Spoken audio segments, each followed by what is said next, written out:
हमारे यो है या नहीं है? एक मिनट ये, आप हमारे यो है कि नहीं है? हाँ? एक मिनट इधर बताइए, हटिए भैया, देखिए, ये बताइए क्या मैं जा रहा हूँ, एक मिनट आप मेरे यो है कि नहीं है? यहाँ नगर पंचायत के यो है कि नहीं है, ये बताइए। मैं आपके नगर पंचायत के लिए नहीं हूँ। आपसे नहीं है?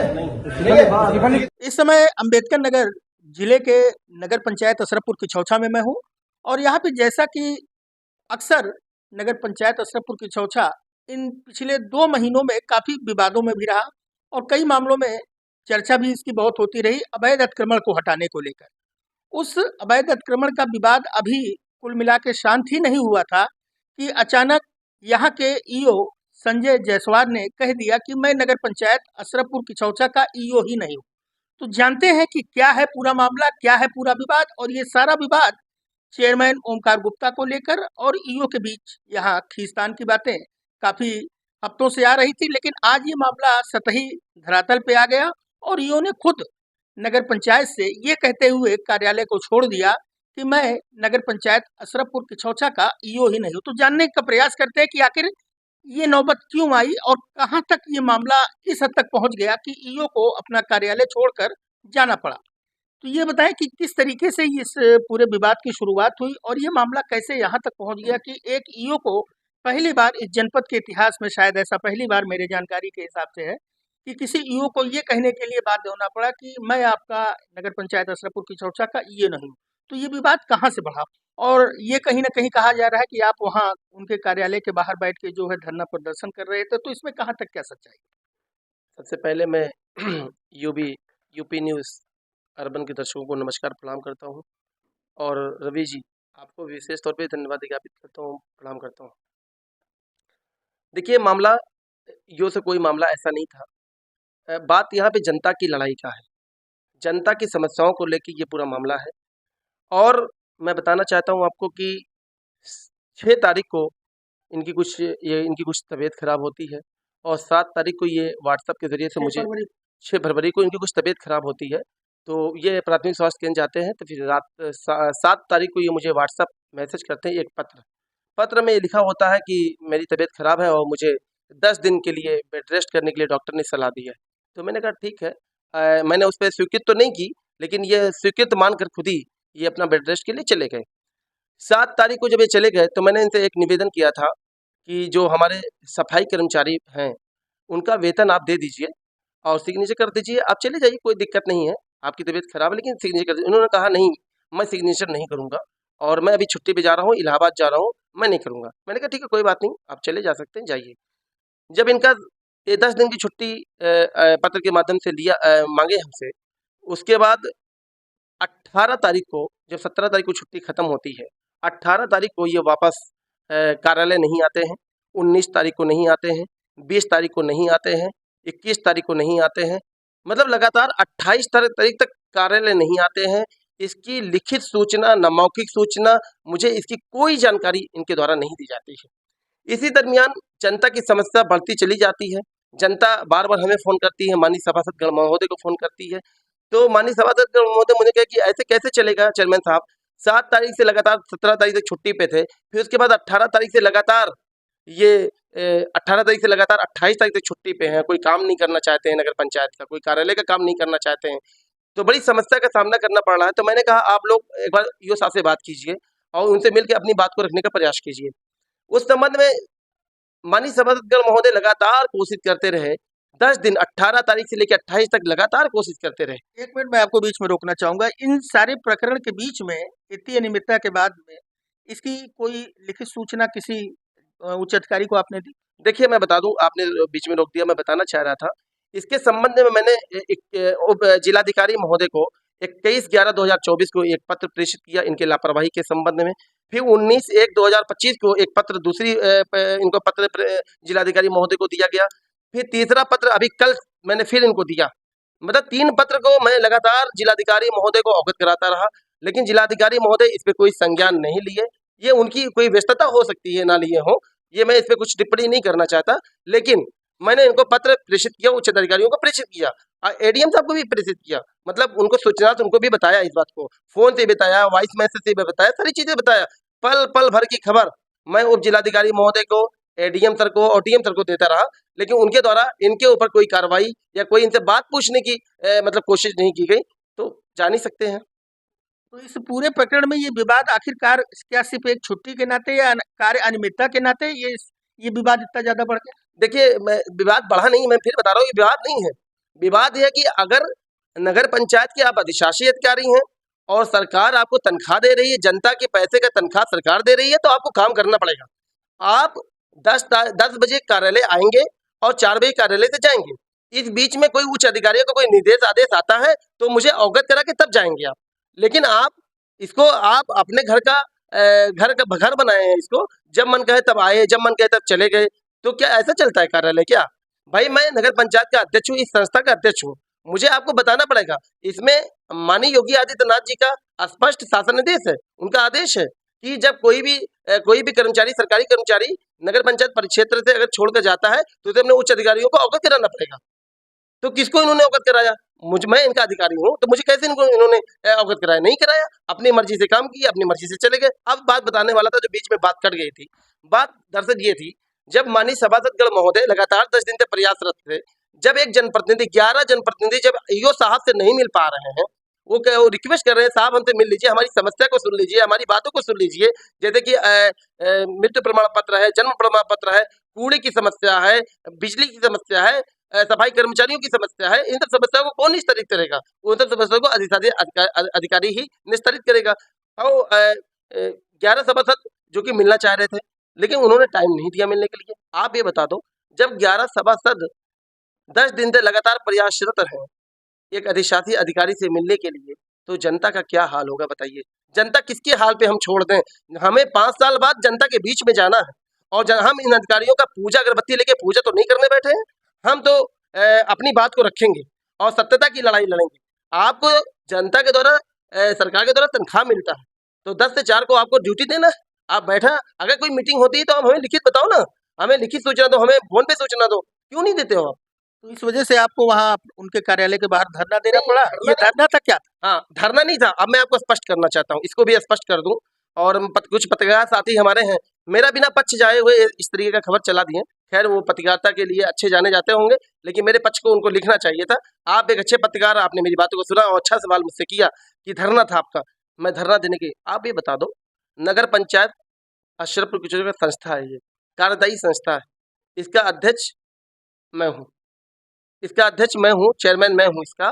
तो क्या अपने कार्यालय में कोई अध्यक्ष जिसके पास खुद पावर है ईओ के खिलाफ कार्रवाई करने का, वो धरना देगा? क्यों धरना देगा? धरना नहीं देगा। मैं अपने सभासदों के साथ अपने कार्यालय में अपने रूम में बैठा हुआ था, और 11 सभासद और प्लस मैं बैठा हुआ था। तो ये हुआ कि मैंने बड़े बाबू को बुलाया, मैंने कहा जाके अधिशासी अधिकारी से बोल दो कि आके यहाँ पे कार्यालय आके मेरे कमरे में बैठ कर हम लोग से वार्ता कर लें। उन्होंने साफ मना कर दिया कि मैं नहीं आऊँगा वहाँ पे। तो मुझे लगा कि ये नहीं आएंगे तो मुझे तो जनता की समस्या को लेकर इनसे बात करनी पड़ेगी, क्योंकि तो मैं तो संवेदनशील व्यक्ति हूँ, और मैं, क्योंकि जनता की समस्या मेरे लिए सर्वप्रथम समस्या है, तो मैं जाके खुद अपने प्रोटोकॉल को तोड़ते हुए मैं जाके खुद ईओ साहब से कहा कि मैं आपसे बात करना चाहता हूँ। तो वो कुर्सी पे बैठे रह गए, जो कि नियम ये है, प्रोटोकॉल ये है कि अध्यक्ष अगर आएगा तो ईओ खड़ा हो जाएगा उसके प्रोटोकॉल में, लेकिन उन्होंने ऐसा भी पालन नहीं किया। तो मुझे लगा कि ये बड़े अधिकारी हो गए हैं, मुझे लगता है ये प्रमुख सचिव हो गए हैं, अब अध्यक्ष के सामने ये खड़े नहीं हो सकते, तो इनके हो सकता है इनके सम्मान में ठेस पहुंच जाए। तो ऐसी स्थिति में मैंने कहा, जब आप बहुत बड़े अधिकारी हो गए, बहुत बड़े अधिकारी हो गए, तो क्यों ना हम लोग आपसे जमीन पे बैठ कर बात करें। तो हम लोग जमीन पे बैठ के बात कर रहे थे उनसे, वो अधिकारी थे कुर्सी पे बैठ के बात कर रहे थे, और हम सभी जनप्रतिनिधि जो जनता से चुने गए वो प्रतिनिधि हैं, वो सब जमीन पे बैठ के बात कर रहे थे। हम धरना प्रदर्शन की बात ही नहीं कर रहे थे। उसके बाद उन्होंने कहा कि मैंने उनसे ये सवाल किया कि आप ये बताइए कि आप नगर पंचायत के ईओ हैं कि नहीं हैं? तो उन्होंने साफ से कहा कि आज से मैं नगर पंचायत का ईओ नहीं हूँ। तो बात खत्म हो गई। जब उन्होंने कहा मैं नगर पंचायत का ईओ नहीं हूँ, तो अब उनकी बात ही खत्म हो गई ना।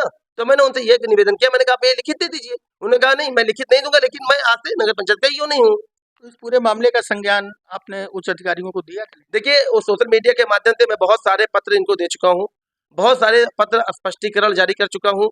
मैं अतिक्रमण के विरुद्ध भी पत्र जारी कर चुका हूँ, उनसे निवेदन कर चुका हूँ, वॉइस मैसेज भेज चुका हूँ, और बहुत सारी चीजें मैंने उच्च अधिकारियों को बता दी। लेकिन उच्च अधिकारी मेरी बातों को संज्ञान नहीं ले रहे हैं। पता नहीं क्या वजह संज्ञान नहीं ले रहे हैं, वो उनकी वजह है, मैं नहीं जानता इसके बारे में। नगर पंचायत अशरफपुर किछौछा कार्यालय के बाहर जो है कूड़े लदी गाड़ियां तमाम खड़ी हुई हैं, बहुत सारी गाड़ियां खड़ी हैं, ऐसा क्यों? देखिए, मैं बता दूँ आपको, बड़ा अच्छा सवाल आपने कर दिया। जब मैं चेयरमैन बना, तो कुछ जो पूर्व चेयरमैन के द्वारा जो 3 करोड़ रुपए का बंदरबाट किया गया है 3 करोड़ रुपए का, उसके लिए मैंने पत्र प्रेषित किया था जिलाधिकारी महोदय को। और मैंने लगातार लगभग 4-5 पत्र मैंने इन जिलाधिकारी महोदय को, ऊपर बहुत सारे लोगों को मैंने पत्र प्रेषित किया था कि इसकी जाँच करा ली जाए। हमारी 8 बीघे की ज़मीन कहीं खरीदी गई है, बाउंड्री वॉल हुई है, तो वो ऐसे ही पड़ी हुई है, 3 करोड़ रुपया सरकारी धन ऐसे ही दुरुपयोग हो रहा है, तो क्यों ना इसमें जाँच कराई जाए। लेकिन डीएम सर तो जाँच करेंगे नहीं इसकी, क्योंकि इसमें मसला दूसरा है, तो जाँच क्यों करेंगे वो? तो कुल मिला-जुला के ये कहना चाहते हैं कि वर्तमान समय में अशरफपुर किछौछा के पास कूड़ा फेंकने की जगह नहीं। कोई जगह नहीं है। मैंने बार-बार कहा कोई जगह नहीं है। हमारे ड्राइवर, हमारी गाड़ियाँ जाती हैं, तो वहाँ के प्रधान कभी गाली मारते हैं, कभी गाली देते हैं, कभी लाठी लेके दौड़ा लेते हैं, कभी कुछ कर लेते हैं। तो मेरे ड्राइवर गाली-उली सुन के किसी तरीके से हम लोग के कहने पे गिराते हैं बेचारे। लेकिन जब सम्मान ही नहीं बचेगा उनका, जब उनको मारा जाएगा गाली, तो भाई तो आप वो कैसे गिराएँगे? तो उन्होंने कार्यालय पे गाड़ी खड़ी कर दी। तो मैं इसी इसी संबंध में सभासद लोग मिलना चाहते थे कि भाई आप निस्तारित कराइए, आप तनख्वाह लेते हो सरकार का, तो आपको आपको निस्तारित करना पड़ेगा, आपको बात करनी पड़ेगी अधिकारियों से। आप बता दो, 2 महीने से अतिक्रमण हटाओ अभियान चल रहा है। हम लगातार डेली ऐलान करवा रहे हैं, ठीक है? ऐलान करवा रहे हैं डेली। तो आखिर प्रशासन कौन से नियमानुसार कार्रवाई करना चाहता है, वो मुझे बताए। कौन सा नियमानुसार कार्रवाई करना चाहता है? कौन ऐसे आतताइयों को बचाने का काम कर रहा है, वो प्रशासन हमको बताए।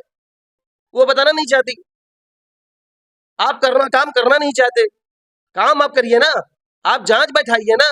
मैं कह रहा हूं तो मेरी बात पे जांच नहीं बैठती है, लेकिन कोई सपा पोषित मानसिकता का आदमी एक सादा एप्लीकेशन दे देगा तो तत्काल जांच बैठाकर उसको निष्कासित करने का काम करेंगे आप।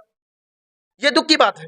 दूसरी वर्तमान परिस्थितियों को लेकर अब आप, चूंकि ईओ यहाँ नहीं है, ईओ सचिव होता है, वो भी एक सिग्नेचर अथॉरिटी होता है। जितनी वित्तीय पावर आपके पास है, तो दोनों के सिग्नेचर अथॉरिटी से ही सारे कार्य संचालित होते हैं। ऐसे विषम परिस्थितियों में अब परेशानी क्षेत्र की जनता को चूंकि उठानी पड़ रही है, तमाम सफाई कर्मियों का अभी वेतन भी बाकी है, कूड़े की गाड़ियों का, और एक इंफ्रास्ट्रक्चर कंपनी यहाँ पे है जो ठेके पे लोगों को यहाँ रखती थी, उसको भी जिलाधिकारी ने ब्लैक लिस्टेड कर दिया है। इसके बारे में क्या कहना है? देखिए, ब्लैक लिस्टेड के बारे में मुझे कोई जानकारी नहीं है और ना मैं इसकी जानकारी रखना चाहता हूँ। जिलाधिकारी महोदय का आदेश है, वो जिलाधिकारी के शीर्ष अधिकारी हैं, वो किसी के भी ऊपर कार्रवाई कर सकते हैं और मैं उनकी इस कार्रवाई का स्वागत भी करता हूँ। उनको क्या लगा होगा, उन्होंने कार्रवाई की, लेकिन एक नैतिक जिम्मेदारी उनकी भी बनती है कि जिस संस्था में किसी ठेकेदार को ब्लैक लिस्टेड कर रहे हैं आप, तो उसको आप आदेश की एक प्रति उसको उपलब्ध करा देना चाहिए। आदेश की प्रति आप उपलब्ध नहीं कराते हो और उसके बाद ब्लैक लिस्टेड जारी कर देते हो, प्रेस विज्ञप्ति ईओ से जारी करा देते हो आप। मैं चैलेंज करता हूं, कल की डेट की पूरी सीसीटीवी कैमरा निकाल लिया जाए। 10 बजे से लेके 4 बजे तक मात्र आधी घंटा से ज्यादा, लगभग आधी घंटा से ज्यादा अधिशासी अधिकारी कार्यालय में नहीं थे। तो ऐसी क्या स्थिति आ गई थी, 8 बजे रात में प्रेस विज्ञप्ति भी जारी करने की स्थिति क्या आ गई थी, जब संस्था का अध्यक्ष को बिना अनुमति लिए आपने प्रेस विज्ञप्ति भी जारी कर दिया। तो आप खुद ही समझ सकते हैं कि क्या सारे मसले हैं।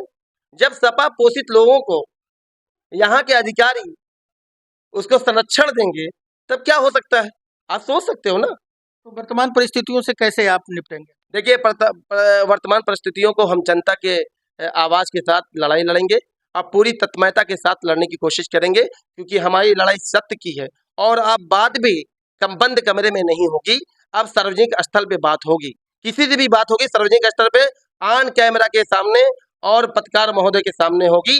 दूध का, पानी का पानी, एविडेंस के आधार पे हम लोग कहेंगे।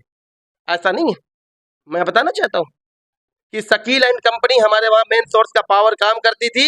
एविडेंशियल प्रूफ है कि वो फर्जी काम किया है और लगातार ये चेयरमैन, पुलिस अधीक्षक महोदय, एसओ महोदय, डीएम महोदय, एडीएम महोदय के पास दौड़ता रहा एफआईआर कराने के लिए, लेकिन आज तक उस पर एफआईआर नहीं हुई। 64 लाख रुपए का घपला करके बैठा है, उसके ऊपर कोई एफआईआर नहीं हुई। और एक छोटा सा सपा पोषित लोगों का एक छोटा सा एप्लीकेशन मिलता है तो तत्काल उसमें जांच बैठाने का काम करते हैं। तो ये आप देख सकते हैं मानसिकता क्या है। इसको तो सरकार को संज्ञान में लेना पड़ेगा। जिलाधिकारी से इस पूरे मसले में आप क्या उम्मीद? मैं उम्मीद क्या करता हूँ, अभी 6 महीने से मैं उम्मीद ही कर रहा था और उम्मीद में मुझे ये मिला कि जो भाजपा के लोग हैं, भाजपा के कार्यकर्ता हैं, उनके प्रताड़ित करने का काम किया जा रहा है, सपा के लोगों को पोषित करने का काम किया जा रहा है, उन्हें बढ़ाने का काम किया जा रहा है। तो इस बात की तो मुझे दुख है। जिलाध्यक्ष को भी इस मामले को संज्ञान लेना चाहिए। तो कुल मिला जुला के आपने सुना कि नगर पंचायत अशरफपुर किछौछा के चेयरमैन ओमकार गुप्ता ने बहुत सारी बातें बताई।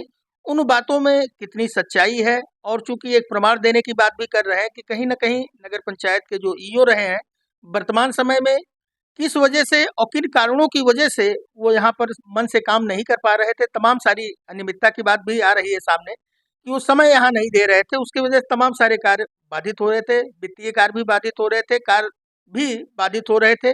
और एक संस्था को चूंकि यहाँ से ब्लैक लिस्टेड कर दिया गया, वर्तमान में उसमें जितने भी लोग प्राइवेट कर्मचारी काम करने वाले हैं, सफाई कर्मी मैक्सिमम लोग हैं, तो उन लोगों के साथ उन लोगों का आगे आने वाले समय में क्या भविष्य होगा, नगर पंचायत अशरफपुर किछौछा में आगे किस तरीके से साफ सफाई का काम क्रम और व्यवस्थाएं पूर्ण रूप से जारी हो पाएंगी। वर्तमान समय में तो कुछ भी फिलहाल नहीं दिखाई देता।